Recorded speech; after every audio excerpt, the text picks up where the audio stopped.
Olá, dando continuidade às nossas aulas de políticas públicas setoriais, hoje nós vamos comentar as políticas que afetam a agricultura.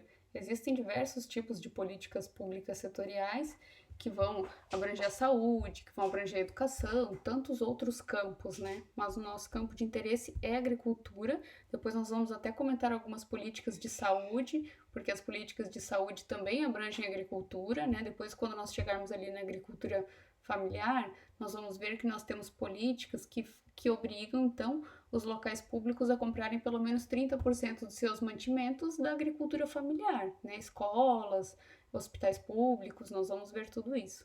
Então, nas aulas passadas, nós comentamos sobre políticas macroeconômicas. Então, as macroeconômicas, como já comentado, são aquelas que afetam como um todo, né? Todos os setores. E aí, se uma política macroeconômica for mudada, vai afetar tudo. Já as políticas setoriais vão afetar apenas aquela área específica. Nós, em alguma aula passada, já vimos esse conceito de políticas públicas, que ele é um conjunto de programas, né? E esses programas, essas ações ou decisões, né? Elas são tomadas por um governo em suas diversas esferas. Então, isso pode ser a nível federal, né? Vai abranger todo o nosso país, ou ela pode ser em nível estadual, né? Vai abranger o nosso estado ou o município. Então, pode ser que uma política aí de desenvolvimento agrícola de medianeira, pode ser que ela não seja vigente ali em São Miguel do Iguaçu. Ou pode ser que essa política que atue bem no Paraná, talvez se o governo do Espírito Santo, por exemplo, for desenvolver essa política, ela pode ser que ela não funcione da mesma maneira que aqui, né? Então os governantes eles vão avaliar essa política, né, como que ela funciona e para que ela fique, né, então, né, sendo desenvolvida da melhor maneira possível.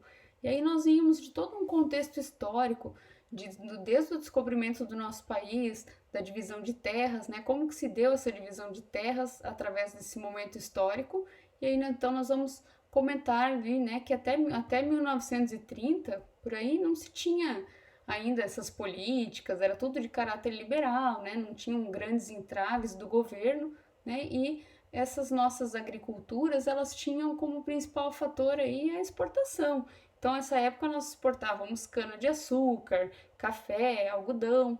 Então, a renda e a principal fonte de renda do nosso país, ela vinha dessa monocultura, também chamada de sistema plantation, que era, né, baseada nessa monocultura apenas para exportação. Então, grande parte da nossa receita do país, ela vinha através da exportação desses produtos. Não se tinham aí uma grande industrialização, centros urbanos não eram grandes, né? E a partir de 1930, nesse período pós-guerra, é que as coisas começaram a mudar. Então, lá no governo de Getúlio Vargas, em 1934, passou a mudar essa visão.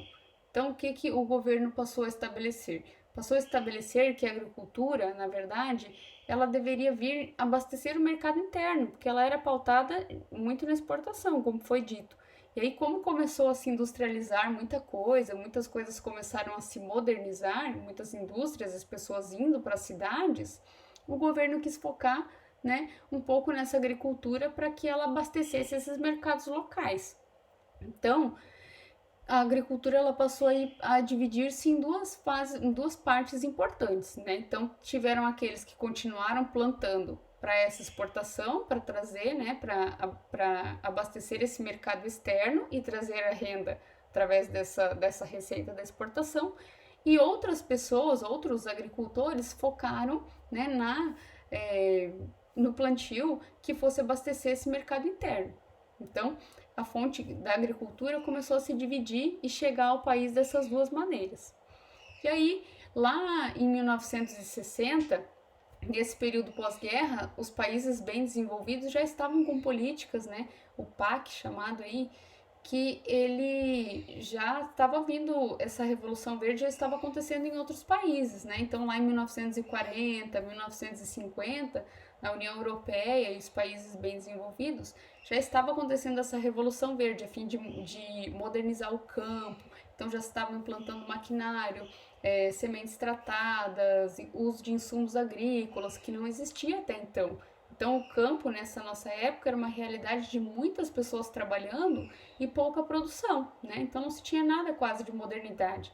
E aí, quando aconteceu a tomada do governo pelos militares, que nós comentamos na aula passada, era aquela época em que se estava acontecendo muitas brigas no campo, né? Então, as ligas camponesas estavam brigando por terras. Então, estavam se exigindo que naquele momento fosse feita reforma agrária.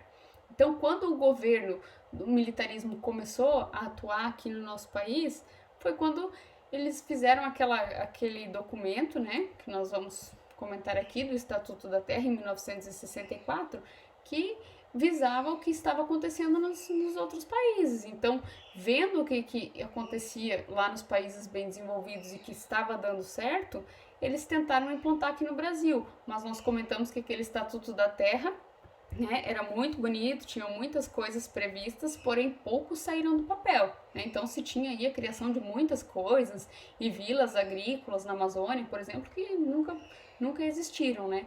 Porém, algumas coisas passaram a existir. Então, o crédito rural que a gente fala hoje, claro que a gente hoje tem o Pronaf, que é da agricultura familiar, que nessa época nem se falava de agricultura familiar, né?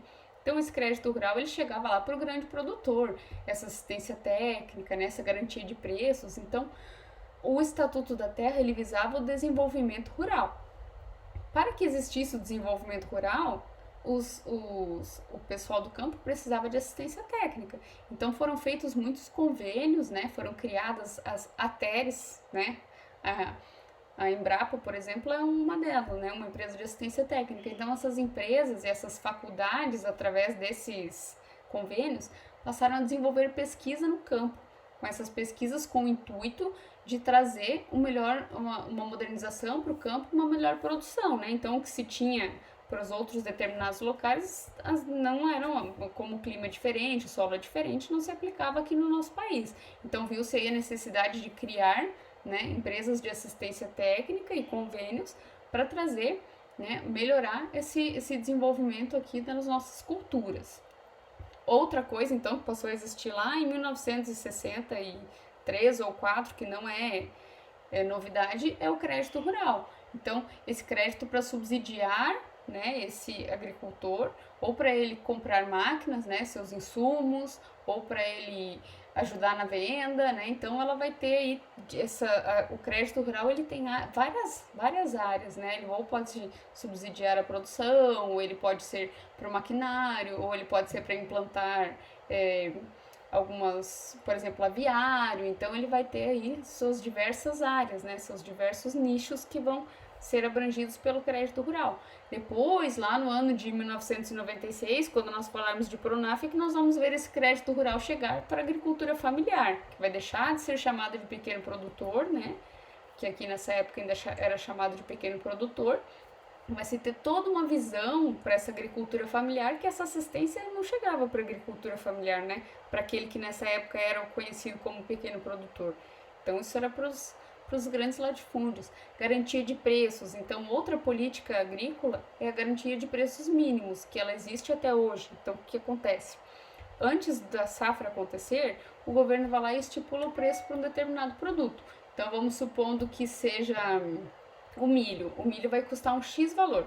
Se quando chega lá na época da colheita o produtor vender esse milho não atingir aquele preço que era o garantido pelo governo, o governo vai subsidiar aquele valor faltante, né? Vai pagar para esse produtor não ficar em defasagem com a sua produção.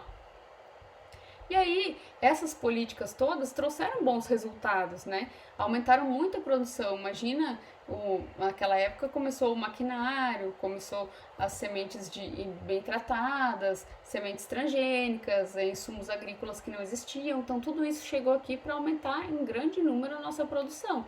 E o agronegócio, nós sabemos que ele é um grande responsável pelo nosso PIB, né?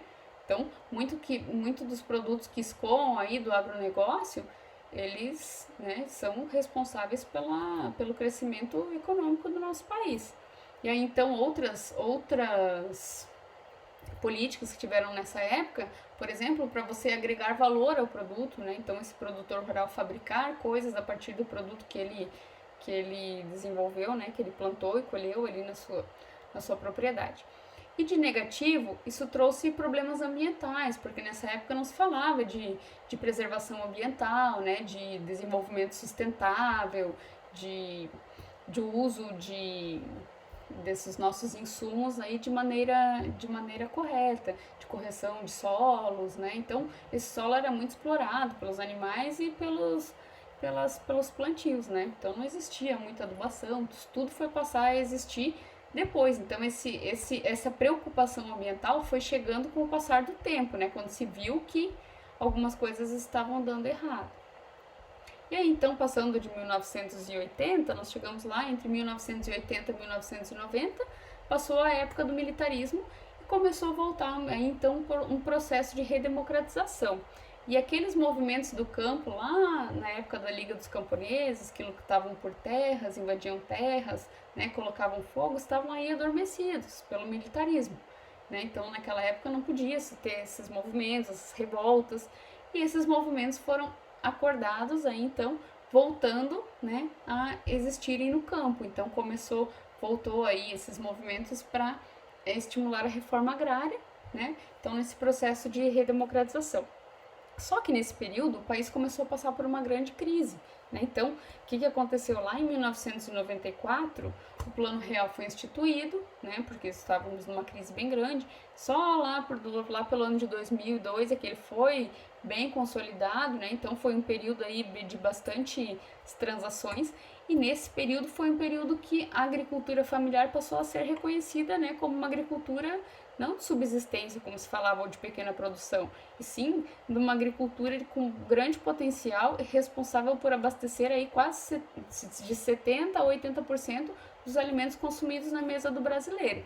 Então, a partir dessa década, então lá em 1996, quando foi feita essa lei da agricultura familiar, que nós vamos comentar o que ela abrange, os seus tamanhos, né? Então, quando surgiu esse PRONAF, né, que é o programa aí de desenvolvimento da agricultura familiar, é que muitas coisas chegaram, muitas oportunidades chegaram na mão desse agricultor familiar, né, e foi visto e reconhecido. Então ele começou a ter acesso ao crédito, acesso a essas políticas que era muito difícil, né, chegar na mão dele, e a partir de 2013, então, começou a se visar muito mais, né, essas políticas para abranger essa agricultura familiar. Então aí o desenvolvimento da agricultura familiar começou a ser facilitado. Então imagina que a agricultura familiar hoje cria mais de 14 milhões de postos de trabalho, né, no nosso país, então ela é muito importante e aí mais de 85% dos estabelecimentos rurais são de agricultura familiar, né? Então aquela agricultura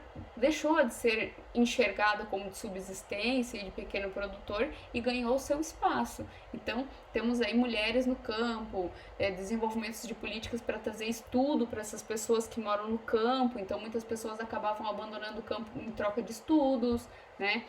Não se tinha aí grandes condições, então foi trazido essas condições, né, esse estudo, a possibilidade de venda, a garantia de venda dos seus produtos, né, nós vamos comentar depois que tem um programa nacional da aquisição para merenda escolar, então pelo menos 30% da merenda escolar que as crianças vão receber lá na escola, elas têm que ser oriundas desse produtor de agricultura familiar.